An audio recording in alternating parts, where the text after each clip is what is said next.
भारताचे एक सार्वभौम समाजवादी धर्मनिरपेक्ष लोकशाही गणराज्य घडविण्याचा व त्याच्या सर्व नागरिकांस सामाजिक आर्थिक व राजनैतिक न्याय विचार अभिव्यक्ती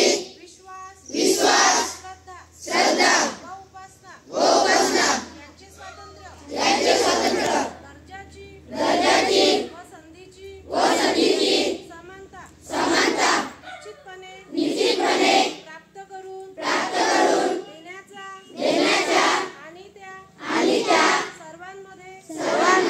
व्यक्तीची प्रतिष्ठा आश्वासन देणारी बंधुता प्रवर्धित करण्याचा संकल्पपूर्वक निर्धार करून आमच्या संविधान सभेत आज दिनांक 26 नोव्हेंबर 1949 रोजी याद्वारे हे संविधान अंगीकृत आणि अधिनियमित